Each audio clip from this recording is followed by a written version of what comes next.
Hi, it's Fias Tarot. Hello, all signs. So, this is your reading regarding sa tanong na iniisip ka rin ba niya? Yun lang, okay? Yun lang.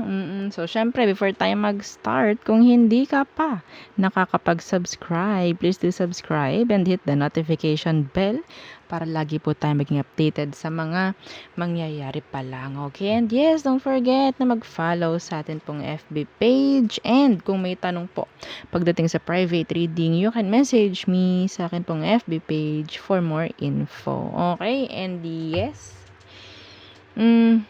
kung meron po kayong tanong na naman, o hindi. Regarding sa aking friend, kung meron kayo gusto na itanong, like, try, no, na magpa-reading sa kanya. So, open naman siya. Ito yung kanyang FB page. Yes. And yeah, don't forget na mag-follow. Okay. And okay, so regarding sa ating bracelet, 'di ba? Lagi na lang nag-isip kung anong sasabihin next. Hindi na nasa ulo. Araw-araw na lamang, 'di ba? Okay, so ating all-in-one evil eye bracelet. Okay, so meron dito about sa kaperahan, sa inyong health, sa inyong health tuloy, sa protection, sa health, sa love, and sa healing. Bakit ganun? Lutang ako. Okay, and syempre, initials ng inyong name para doon na nakapaloob, no? Kung ano man ang meron dito sa bracelet, nasa sa inyo na yun. Nasa sa iyo lang, no? Okay, so, kung may tanong po, message lang kayo sa akin pong FB page for more info about the bracelet. Okay, so let's start. All signs, ang tanong, iniisip ka rin ba niya? Oo, so syempre, iniisip ka rin ba ng person na iniisip mo ngayon? Iniisip ka rin ba niya? Ganyan lang. Okay, so let's start. All signs. Okay, let's start with Aries. Okay. Iniisip ka rin ba niya, Aries? Kung sino man niyang iniisip mo ngayon, iniisip ka rin ba niya? Okay.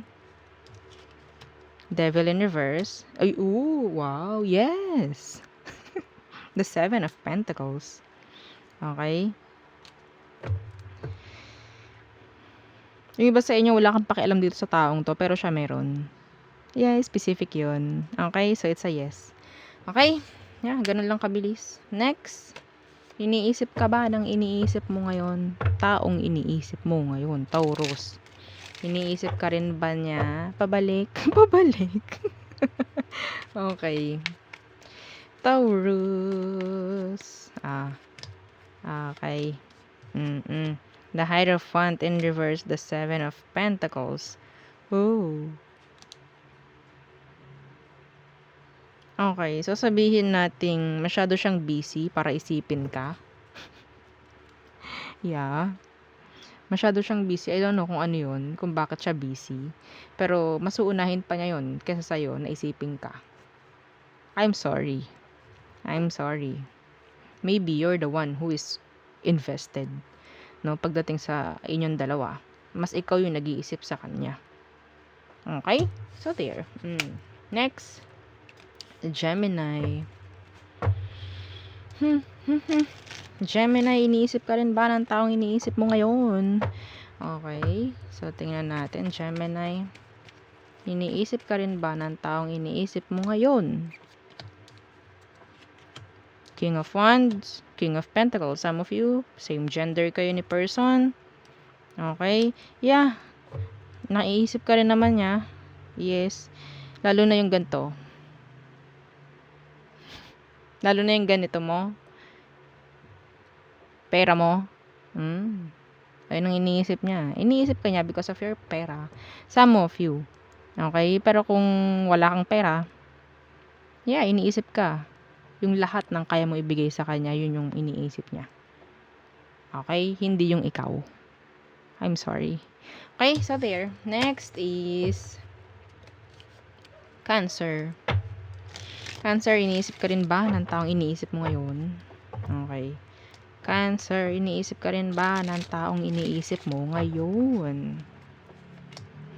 Okay. So, the Ten of Swords, the Justice. No.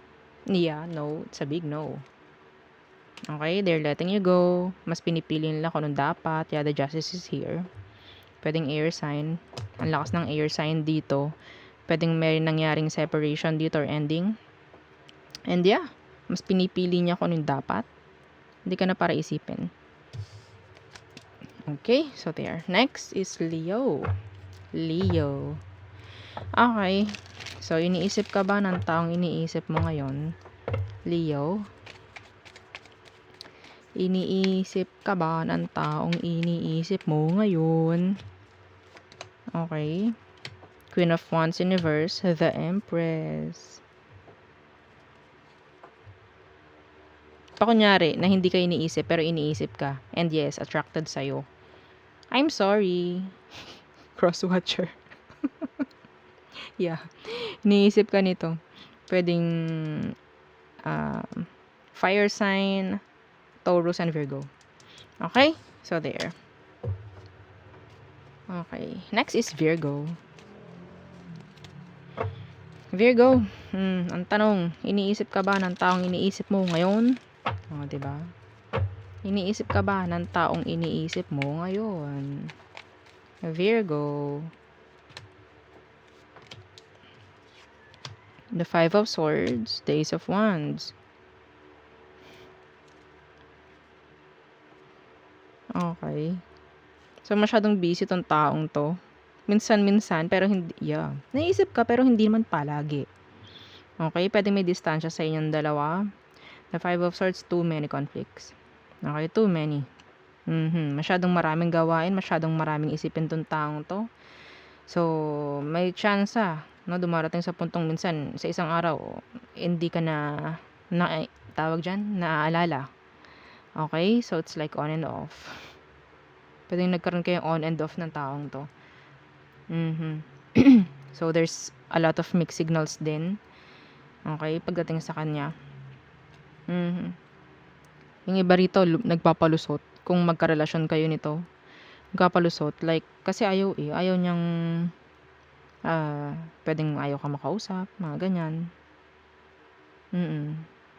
Ang tawag dyan, nagpapalusot. Yun, mga ganan. Okay, so next, Libra. Libra. Okay, ang tanong, iniisip ka ba ng taong iniisip mo ngayon? Libra, iniisip ka ba ng taong iniisip mo ngayon? Libra. Okay. Shada! The Ace of Wands. Oh, yes. Big yes. Pwedeng fire sign. Okay. Pwedeng iniisip kanya. So, fire sign is Aries, Leo, Sagittarius. Iniisip ka malala. Sexually. Yeah. Some of you, sexually. And yeah, they're waiting. They're waiting. Attracted. Pagdating sa'yo. Yes. Iniisip ka palagi. Okay? So, there. Next is Scorpio. Scorpio, iniisip ka ba ng taong iniisip mo ngayon? Iniisip ka rin ba niya? Okay. The Sun. The Hermit. Para tong may crush. Oo. Para tong may crush sa'yo. Yeah, see? The Page of Chalices is crush. Yeah, iniisip ka niya palagi. Lalo na yung mga happy moments. Yeah. Para siyang nagbabackread ng mga napag-usapan yung masasaya. Yun. Okay? Lagi kanya iniisip, yes. Pero hindi niya yun pinapahalata. I don't know why. Pwedeng nahihiya siya or what. I think this is someone new. Not the past. Okay? So, yeah. There. Wow. Meron kayong new person. Next. Sag. Sagittarius. Ang tanong, iniisip ka ba ng taong iniisip mo ngayon? Oh, 'di ba? Iniisip ka ba niya ngayon? Okay. Judgment in reverse, the Star in reverse. So I think hindi. Hindi na. Masyado na maraming failure dito. Masyadong marami ng sablay na nangyari sa inyong dalawa. Okay, so some of them masyado na silang focus pagdating sa sarili, pagdating sa mga bagong bagay, sa mga productive na bagay, sa mga importante. So I think ikaw hindi ka nakasali dun. I'm sorry. Ayaw na nito ng repeat. Okay? So there. Pwedeng Aqua, pwedeng Scorpio. Next is Capricorn. Capricorn, ang tanong, iniisip ka ba ng taong iniisip mo ngayon? Okay. Isa pa. Capricorn, iniisip ka ba ng taong iniisip mo ngayon? Okay. There. Star. And the Ten of Swords. Gusto ka nito pero tinatapos niya. Yes. Oh, yeah. Iniisip ka nito. Oh my God. Gusto ka nito. Pero bakit ganyan? Tinatapos niya agad. Parang yung pagkakagusto niya sa'yo is pang babackstab. Oh my goodness. Ha, Capricorn? Yes, iniisip ka nito. If this is a past person, okay, if this is a past person, they're trying to heal, pero iniisip ka pa rin. The Ten of Swords is here. Okay, iniisip ka pa rin. See? The Eight of Swords. The Hierophant. Ganun kalala. Stuck. Pagdating sa'yo. Pero kung bago to, talaga naman, gustong gusto ka. Pero hindi nila kaya na sabihin nating, kasi yung pagkakagusto nila sa'yo, parang pang babackstab, I don't know why. Pwedeng sila mayroong iba or ikaw mayroong iba. Mga ganyan. Pero yes, iniisip ka. Okay, next. Aquarius. Okay. Aqua. Ang tanong, iniisip ka ba ng taong iniisip mo ngayon? Okay, iniisip ka ba niya? Oops, okay. The Nine of Pentacles, the Lovers in reverse. Oh, it's a no. It's a no. Okay, I don't know why. Some of them focus sa kanilang kaperahan, sa kanilang pagiging single. And yeah, ayaw nila muna ng connection sa ngayon. Okay, yeah, the Two of Chalices in reverse. Okay, so maybe they're healing. May energy ng healing dito, that's why. So, tinutulungan nila. May effort ng taong to sa sarili nila. Okay? So, there. Next is Pisces. Pisces. Ang tanong, iniisip ka ba ng taong iniisip mo ngayon? Iniisip ka ba?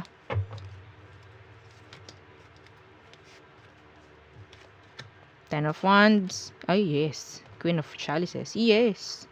Super. Super duper. Yeah, strength. Okay, they're holding back. May emosyon pa to. Kung sino man to, burden. Kung meron ditong separation, yeah, this is a burden. Okay, nahihirapan sila sa sitwasyon and yes, palagi kan lang iniisip. Okay, so may emosyon, mahal ka. Okay, so some of you, kung ito ay nakakonect mo na, masyadong mahirap sa kanya na mag-hold back ng nararamdaman. Okay, so there, iniisip ka, syempre. So yun po ang ating reading for all signs. So yeah, thank you. Bye!